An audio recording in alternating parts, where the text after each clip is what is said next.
Wait, wow.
Thank you.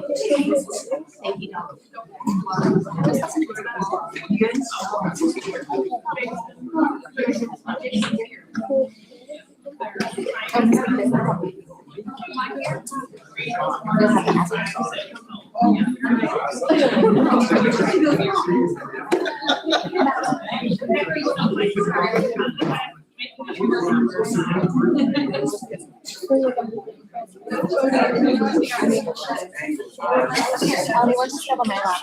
Ryan, let's just get on this guy. Let's get one more.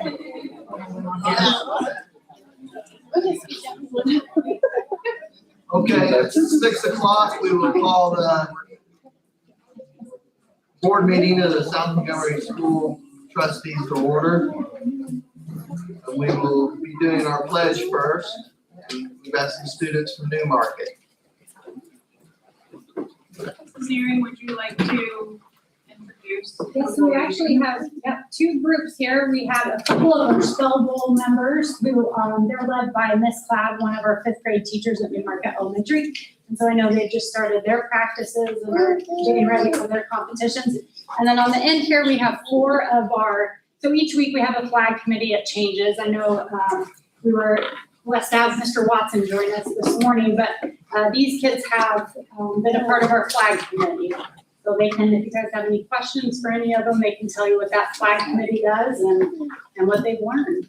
Okay, we will probably do that.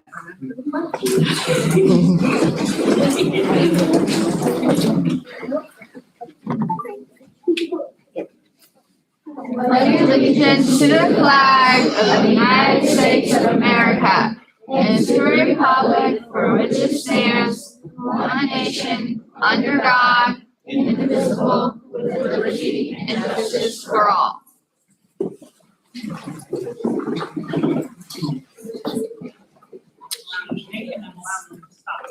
Okay, so you get to start off shaking hands, and then we'll have you stop, and we'll just ask you lots of questions.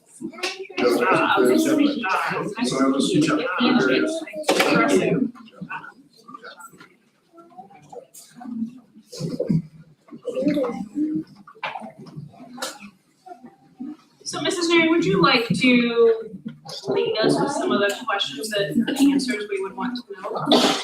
Okay, so as a flag committee member, what has been your responsibility? To pull the flag, put the flag up, pull the flag down, make sure it doesn't touch the ground, especially. What is something, what's something maybe that you've learned about the flag that you didn't know before being a part of flag? That we raise it half up when we have someone from the military died, and when it's raining we don't put it up, and we have to treat the flag with respect. Silas and Isla, have you guys have anything you want to add? When the flag is folded, it represents like one of the military caps.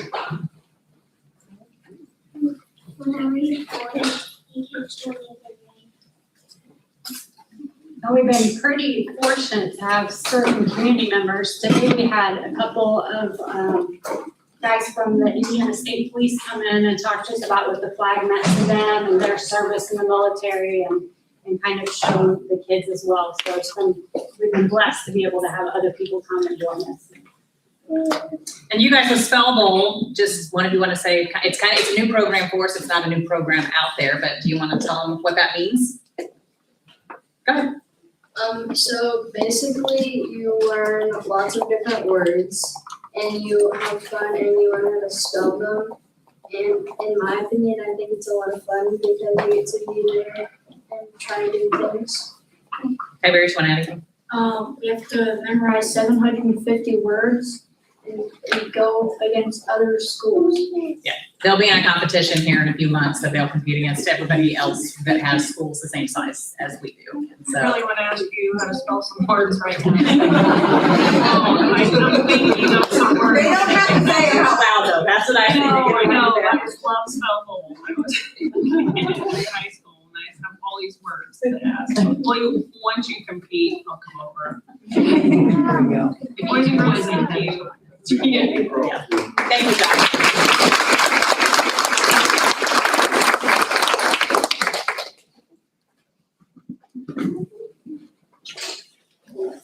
Mr. Reed, would you call the roll? Yes.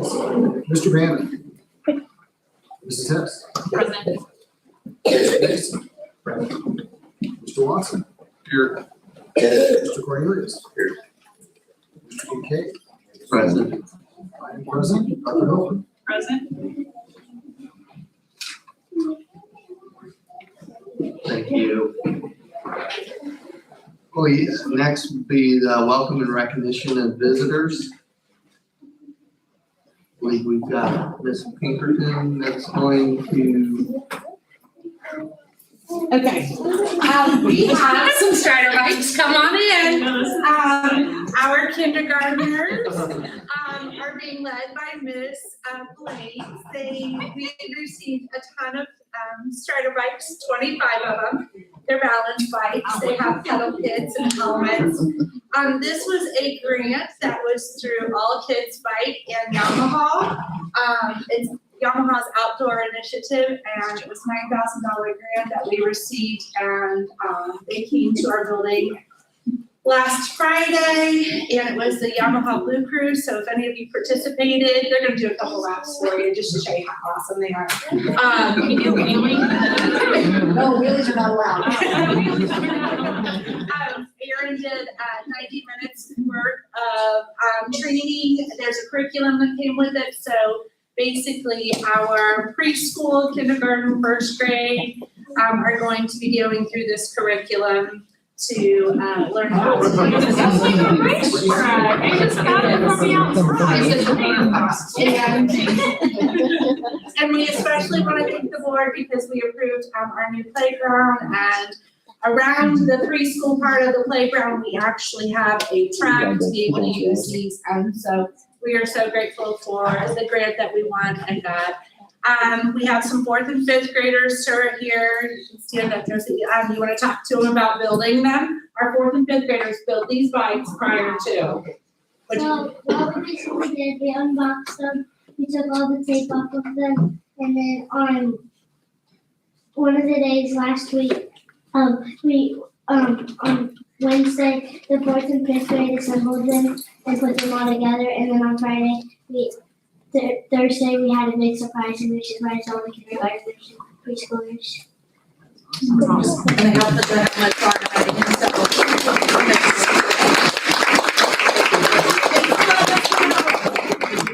Did you get shirts with the bikes as well? So no, that is I was one of gonna our, ask you if you had large. ask Corey Crossley, she'll get one for you. Ms. Pinkerton, I think Yes. we should just have them sort of hold around every board meeting. I like it, dude. Yeah. Thank you. Thank you.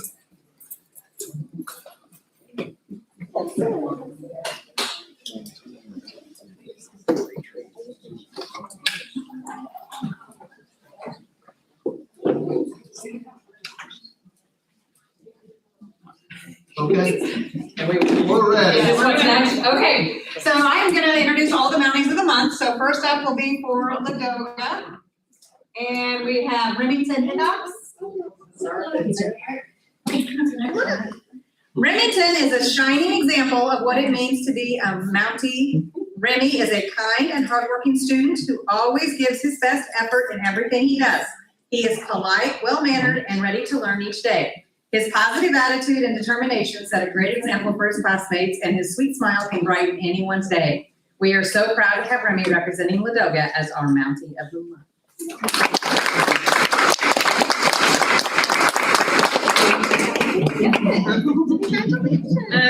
The staff member is Nicole Hazlett. Mrs. Hazlett has truly excelled in her new role as our Title I interventionist. She has quickly learned the ins and outs of working with our K-2 students and is doing an incredible job teaching foundational phonics skills.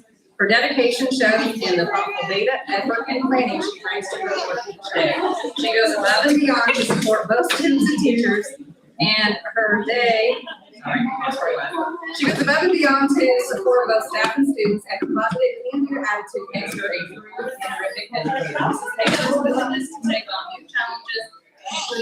to teach English as a second language reflects her commitment to helping every child succeed. At Newmarket, I have Elodie Chisholm. Elodie is a smart, hardworking, and creative student. She is an excellent example for her classmates and has proven herself to be trustworthy and kind. One of her best attributes is that she sees everyone as important, worthy of respect and compassion. She often notices when someone needs help and steps in without prompting. One of her classmates needs extra help with reading and completing assignments. Elodie often quietly repeats directions, helps her stay on task, and even writes words from the board onto her index card to help the students see and work more clearly. Thank you, Elodie, for being such a wonderful part of our class.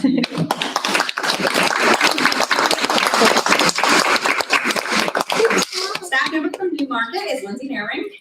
From the moment she joined us, Mrs. Naring has worked tirelessly to build relationships with our staff, our students, and our families. Her heart for others is evident in everything she does. Our students love meeting with her, and she has earned the trust of our families who know that she wants the very best for their children. When a staff member shares a need, Lindsay immediately gets to work brainstorming solutions and creating ways to provide support. She exhibits a wonderful balance of love mixed with accountability, and our school is more successful because of the work she does on a daily basis.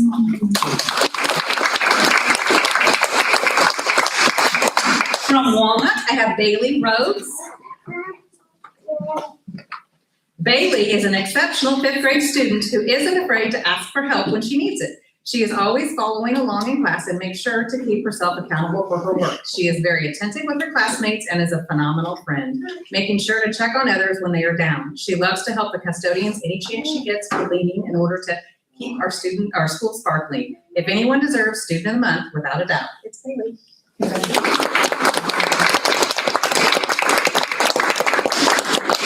Staff member is Brenda Walters. Not, okay. Brenda serves as an instructional aide and coaches our sixth grade volleyball team with dedication and heart.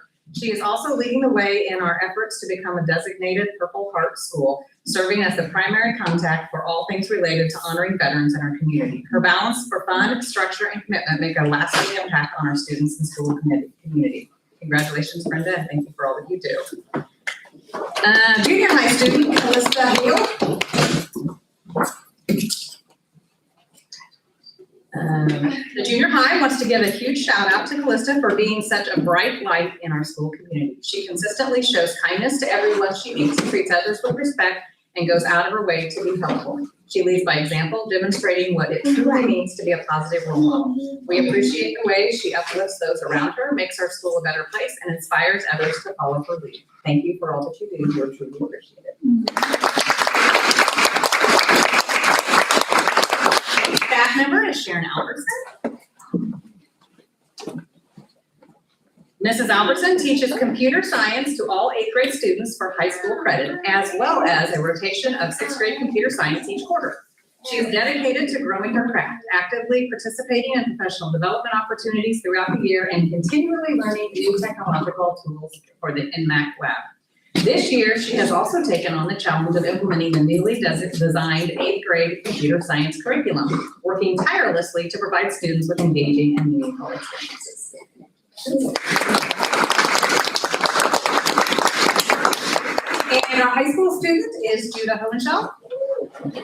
Southmont High School is proud to recognize Judah Hohenschel as our Mountie of the Month. He stands out not only for being a stellar student in the classroom, but also for his kindness and leadership outside of it. He goes above and beyond to make new students feel welcome at Southmont, offering support, guidance, and a friendly face to help them adjust.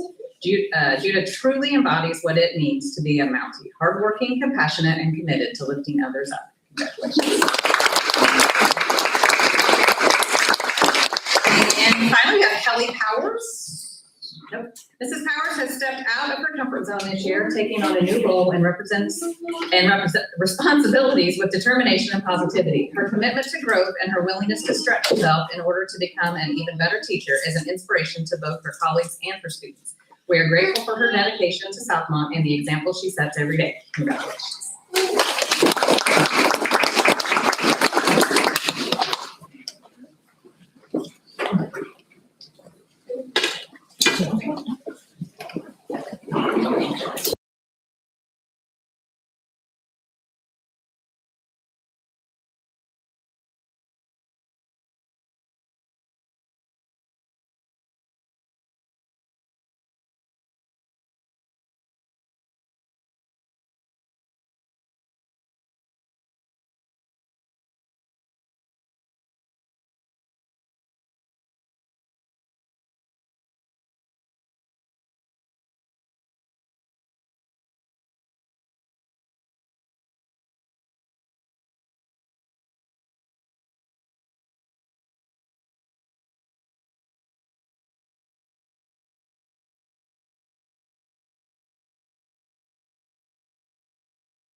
recognitions, but you were so. Oh, sorry. Yeah. Please forgive I me. can change it on the agenda. Oh, that's how it's at the end, is what I was told, so I No, apologize. I changed it so that everybody would be here and hear all the great things. Okay, so we're ready. Well, first off, thank you for having me. Sorry, I messed up the system. That's not your fault. But I'm here to tell you a little bit about Newmarket, in case you don't know. Just who we are. So, we are 468 PK to grade 5 students. We are 41% free and reduced. We have 32 certified full-time teachers, and so that is 22 classroom teachers at the grade level, 1 title teacher, 1 STEM teacher, and then I have 4 special ed teachers, and then I also share 4 teachers with the junior high, 1 speech and the related arts people, or share people there. We have 2 preschool classrooms. They're both typically full. Right now I have 1 spot, but they're typically full with 20 kids in a class. That's 2 PK teachers and 3 instructional aides. We also at Newmarket have 1 elementary special needs program that actually is open to all of the elementary schools. So that program has 1 teacher and 3 aides in it. My office has 1 treasurer, 1 secretary, 1 secretary, 1 full-time nurse. I have 1 counselor, 1 CIS coordinator, and then we share a mental health counselor that's 1 day a week at Newmarket. And then on top of that, staff-wise, we just have 10 title and special education aides that just help in the classrooms and through our tier groups that we have. So then I guess before I start, data is interesting. Data is something that I really, really love. I love to look into data. One of the things that I'm having to figure out how to adjust with a little bit is Newmarket's more transient, honestly, than I thought it would be. So like since last year, we've had 46 new students. So 22 of those come from our tested grades. So like at 1 grade level, that was 9 new students. So when you start looking at data for Newmarket, a kid is about 2%. So if you take 9 kids at 2%, if they all come in above grade level, that's a great jump. And if they all come in below, we could actually be close to 18% down before we even start teaching. So it makes it hard to know how to know how we're gonna do until you get that and you get to know the kids and see what kind of impact it has. For you guys on a positive note, we have 46 new and only 29 withdrawn. So that's a great real nice balance for us that way so far this year. So with that said, when I first started, one of the main things when they hired me was I read results. That's what we need to work on. That's the test that at 3rd grade, that if the kids don't pass in the state mandates, that they have to be retained. So that was the first priority focus. The state's goal is that 95% of our 3rd graders will be reading proficiently in 2027, which means they will have passed that test. So the state does recognize that there are certain groups of students that might not pass that test. And so they allow what's called a good cause exemption. So they're allowed to go on. So at this point, we haven't quite reached the 95%, but we have reached 100% of our kids the last 2 years have either passed the test or been given a good cause exemption. So they're part of that category that the state is recognizing might not be ready to pass that test yet. So we'll keep working on that. That's one of the highlights that we wanted. That was a goal for us as we got started. And so we're really happy with that information. The second highlight area comes off of what's called the Federal Accountability Report Cards. I don't know whether you guys get this, but I get these. We all get them for our buildings. And they have all these categories of how we perform in all of our areas. So primarily, overall, we meet expectations. So, but you have pockets of areas that you might do well or areas that you need to work on. So one of the highlighted areas I wanted to talk about was math growth. So initially it wasn't a highlight, but the growth is what's going to make it a highlight for me. So when I look at that, I want to look at the same group of kids. So I'm going to take my 3rd grade score to my 4th grade score. And so we were able to maintain with that same group of kids, that 70% mark. And then when my 4th grade kids to my 5th grade, we went from 53% pass rate to 64% pass rate, which is a great level of growth. And so that's one of those things that we're really proud of, that they've been able to make that accomplishment there. And then also just to give you an idea, the 2-year average, just to show you where we are mathematically, Newmarket's 2-year average is at 63%, third, fourth, and fifth grade, and this is on the iLearn test. And the state average is 48%. So we're doing well in that math category area, and we'll continue to work through that. Question, when they do the iRead test in third grade and those kids that don't pass, they get the good whatever. The cost exemption. Do they take it again in fourth grade to see if they're Yes. improving? Okay. Yeah, that's actually, that is new now. They actually have to take this test through 6th grade until they pass. So they continue to do that. And so we have our tier groups, I'll talk about here in a little bit, that the kids will actually, we work on that for those kids in those tier groups to continue to work on those skills. And so also with that federal report card that we have, we also have areas that we need to improve on. So we have a couple of areas that are approaching expectations instead of meeting expectations. So those become our target goal areas this year that we want to work on. So the first one is chronic absenteeism. So there's a lot of definitions from the state. So chronically absent means you missed 18 days of school.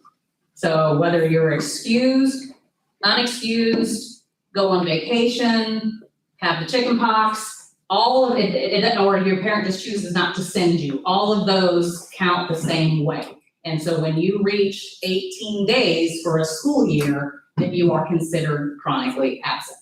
And so we were at 11.4%, and so our goal is to go to 9.9%. So we want to improve that percentage that way.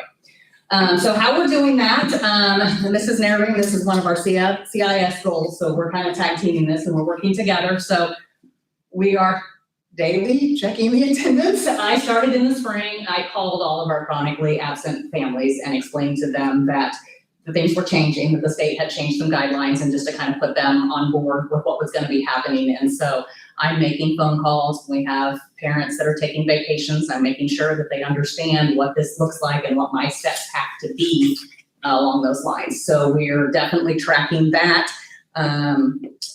With that, we also are throwing in rewards. So we've got traveling trophies. So if you have perfect attendance, you get a trophy for the week. You get a trophy. If you have the most improved attendance, you get a trophy. We're doing rewards. We've had kids with, if you have perfect attendance for a grade for the day, you get a few extra minutes of recess, a popsicle, we'll read you a story. I mean, we're just kind of working through those things and just trying to highlight those areas that way. So we're trying to put that positive spin in there. And then we're also going to put in some attendance contracts. So if parents are needing help, what's going on? Why can you not wake up? We need to get an alarm clock. You know, what can we do more from an individual basis with those families? We don't have anybody there yet, but we will put those in place if we need to along those lines.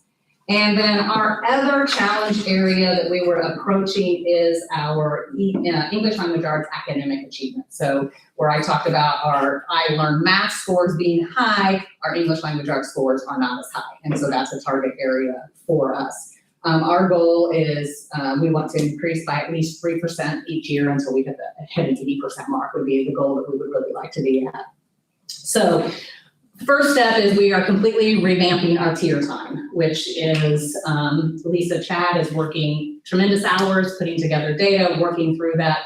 The kids that are showing on checkpoints or DIBELS testing to be behind, we pull them into small groups and work on the skill sets with where they are, is what we're doing with that. So we're having to use all the data to be able to pull those kids and to work on that area.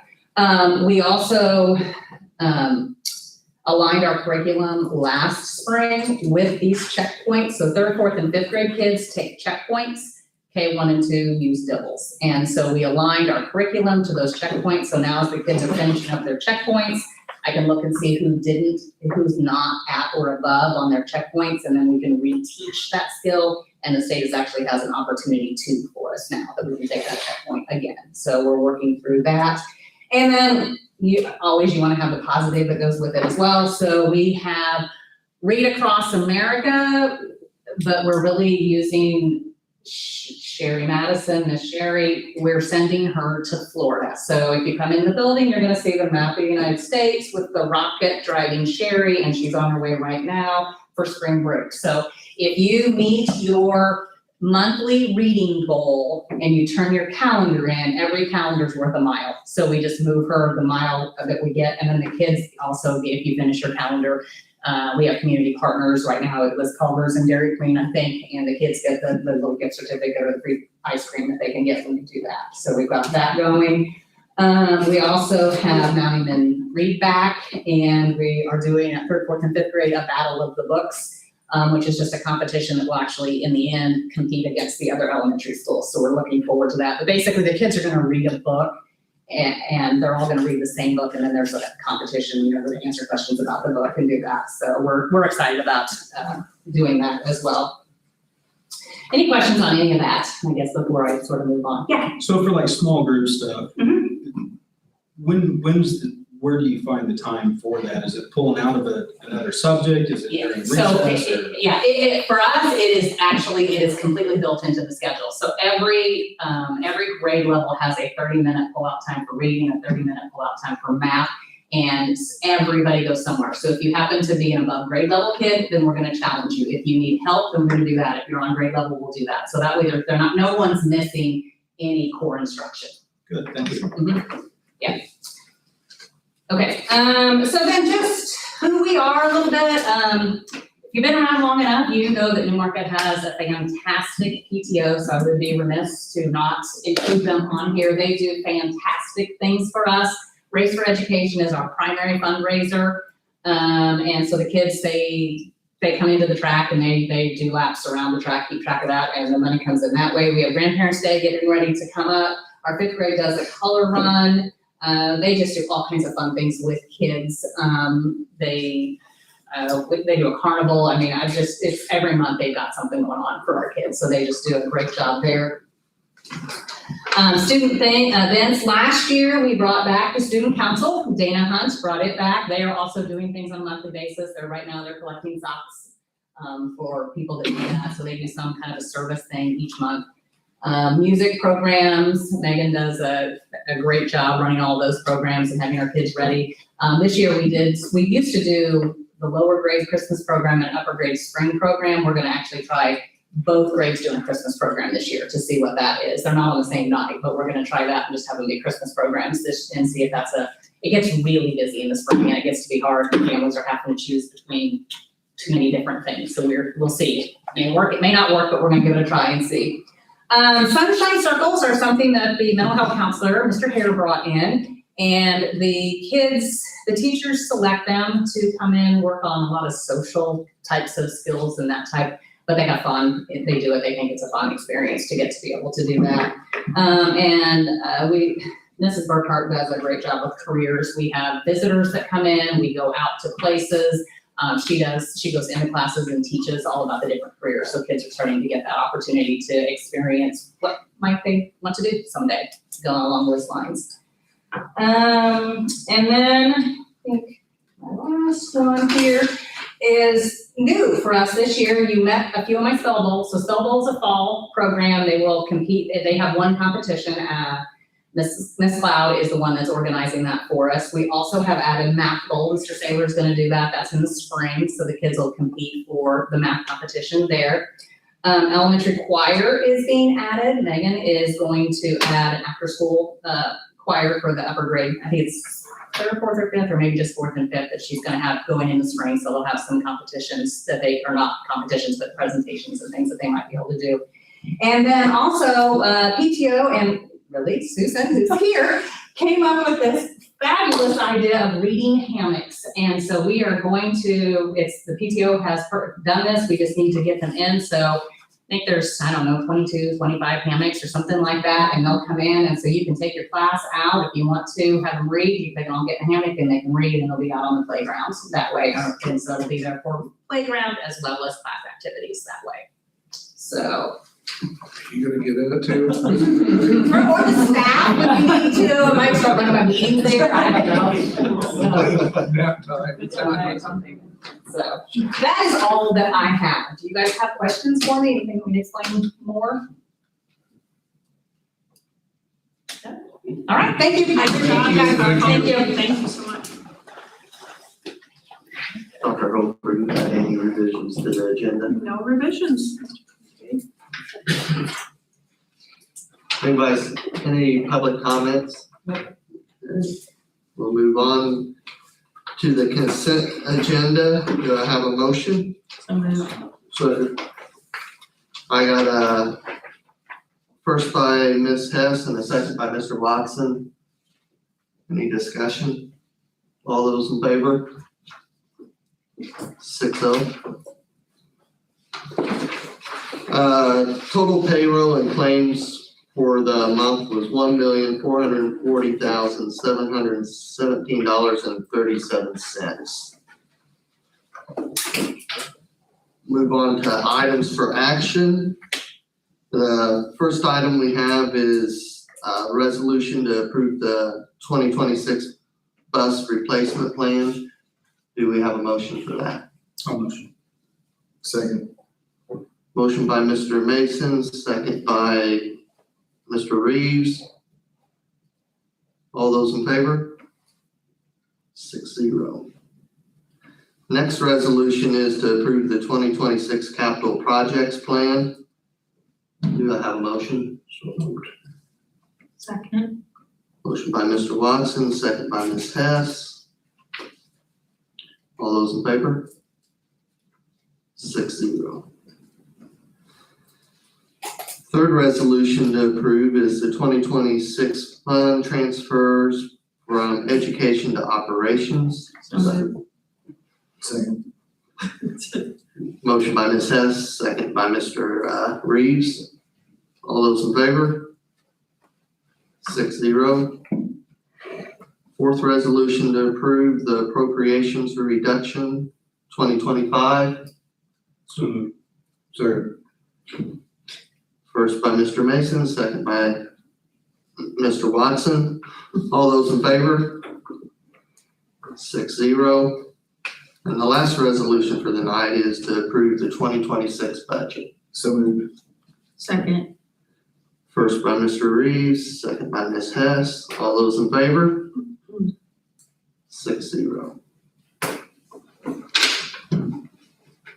All right. Neolia board policy updates. Looks like we need to vote on this tonight for the changes that's been made. Make a motion to approve the renewal board policies. Second. Ms. Hess and Mr. Mason, was it? Any discussion? All those in favor? 6-0. Report from Dr. Hope. Well, thank you, Mr. Kincaid, members of the board. First of all, happy birthday. Thank you. Should've said that. large, here I am. Should've said that. I know, this is your birthday. Nice job, Mr. McVeigh, bringing her to the board meeting for her birthday. Doesn't even get Ruth. You're gonna hit the snack bar. We do have some, Nutter Butters and we got new chocolates, you've been eating them all day. Well, hopefully you spoil her and take her somewhere really, really nice or on a trip to Paris. Just gonna Taco Bell. You're right, Illinois. Our new market, kids who take care of the flag and our Spell Bowl kids are absolute superstars. I love to listen to kids talk just about all the respect and the way you treat the flag, and there's so much more to it in terms of just learning and growth and character of making sure that it doesn't touch the ground and just having respect for our country. So I think that's phenomenal. Spell Bowl, I have PTSD. I got lost in 5th grade with the word raspberry. I lost on that word too. You did? Yes. Oh my God. I'll never forget it. There's something when they just hit that deer and that's it. Your life is over at that moment. But I left out the P, and to this day, it's never been okay for me. The actual Yamaha little Grant Striders, how many did we get again? 25. 25, that's right. They're just absolutely adorable. I just love watching them on them, and nice job in terms of just securing the grant, always looking for innovative, creative ways to get money for your building and to make sure that students have what they need. So I do want them to come back every month so we can check their skills. And I do, like, who asked them if they could do a wheelie? I don't remember. Try it maybe in a few months. Our staff and student of the month recognitions, I always write down some of the words that I hear. Last month, was a set of words that were allowing the students and staff to be helpers, to lift someone up when they were down, or to be kind. This month, I wrote down just role model in terms of positivity, accountability, compassion, being a bright light, hardworking, and going above and beyond. So there's a consistent message each month, and our Mounties make us very proud with the character traits that they display. When we talk about integrity, it's doing what's right, even when people aren't watching. That was something that was instilled in me over and over again, and I just feel like our Mounties are doing a nice job of always doing what's right, regardless of whether someone's around or not. So just really excited for all the recognitions that we had this evening. Also very excited that fall break is around the corner. I know I see countdowns in all of our newsletters from our staff and from all of our administrators. So everyone's worked really, really hard this 9 weeks, and they deserve a well-deserved break.